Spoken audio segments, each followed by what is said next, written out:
د عامه روغتیا وزارت مسؤلین وایي چې د هیواد په کچه 10 روغتیايي رضاکاران فعالیت کوي چې 50 سلنه یې ښځې دي. د ټولنې د روغتیايي رضاکارانو د ورځې د لمانځنو په مراسمو کې د هغه روغتیايي خدمتونو یادونه او ستاینه وشوه چې د هیواد په بیلابیلو ولایتونو کې روغتیايي رضاکاران سرته رسوي. په ټول افغانستان کې 10 روغتیا پالان چې یا کمیونټي هیلث ورکران یا رضاکاران لرو چې د دې جملې څخه 50% د هغوی نارینه او 50 نورې ښځینه دي. دوی د افغانستان مختلفو برخو کې چیرته چې وایټ ایریا او هلته روغتیایي کلینیکونه نشته خدمات وړاندې کوي. یک از کارکنان سیستم و واقعا احساس خوشبختی می‌کنم که در جمع از کارکنان صحی حضور دارم و به مردم خود خدمت می‌کنم. لومړني خدمتونه خلکو ته ارائه کوو. په هغو کې مثلا کلینیک ته ریفرخطونه ورلیږو، مریضان چې کوم عاجل مریضان دي هغو ته ریفرخطونه ورکوو، بیا د تبرکلوز په هغو کې بیا ریفرخطونه ورکوو. نو بیا دغه کوم خدمات اولیه چې کوم دي، کوم ټکر مکر چې وسي موټر هلته ټکر حادثات وکړي نو هغه مریضان ته ځان نه رسوو، هغه غواړو چې کلینیک ته ورسوو. هغه برخو کې موږ کومکونه کوو او د سوی تغذیه په بخش کې موږ کار کوو.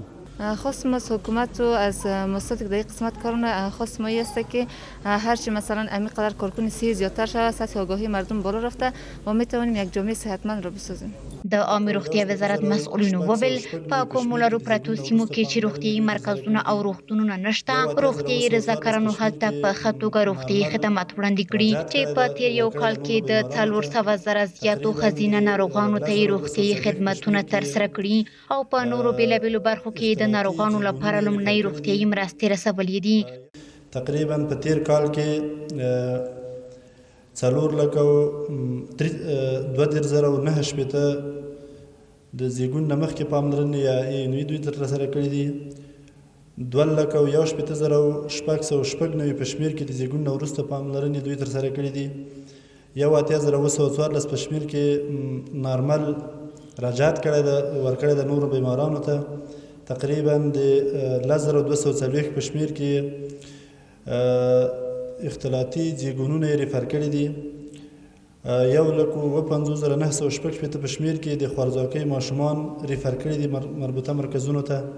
د ودې د ارزونې په مخه تقریبا 12,109 په شمېر کې له 2 کلونو ښکته ماشومان په خپلو خدمتونو کې کتلي دي. څه د پاسه 80,000 په شمېر کې تبرکلوز شکمنې پیښې ریفر کړي دي.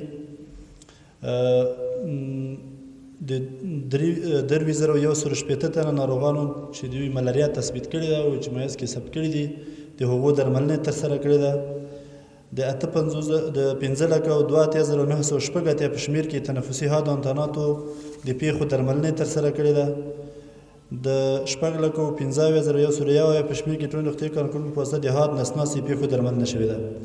مسؤلینو وویل چې د روغتیايي رضاکارانو هڅې او فعالیتونه د قدر وړ دي او دوی په ټولنه کې په رضاکارانه توګه ناروغو هیوادوالو ته روغتیايي خدمتونه رسوي. هغه عمل چې د الله د رضا دپاره وي، لکه ستاسې دغه کوم کردار چې د صحت په بخش کې ادا کوئ، د دې اجر او ثواب د الله په نیس باندې ډېر لوی اجر او ثواب دی. دوی خدمات د ستایلو وړ دي. د مونږ وزارت په ټوله کې او د طبي وقایوي ډپارټمنټ تر چتر لاندې د لومړنیو روغتیايي خدمتونو یا پاملرنو ریاست له همکارو مؤسساتو سره په تفاهم باندې ده چې دغه پوستې نورې هم زیاتې کړي په نورو ځایونو کې. د یادونې وړ ده چې د ټولنې روغتیايي رضاکاران په لرې پرتو سیمو کې خلکو ته وقایوي روغتیايي خدمات، تبلیغاتي روغتیايي خدمات لکه روغتیايي زده کړه، د کورنۍ مدیریت، درملیز روغتیايي خدمات لکه د کوچنیو ناروغیو درملنه کول، د بیا رغونې روغتیايي خدمات، وقایوي خدمات لکه د اوبو د کلورین کولو تابلیت، د ماشومانو جالونه او روغتیايي پوهنې مواد تر خلکو رسوي چې د مور او ماشوم د روغتیا پالنې په برخه کې د پام وړ پرمختګونه ترسره کړي دي. شبنم وزیری، ټایم نیوز، د عامه روغتیا وزارت، کابل.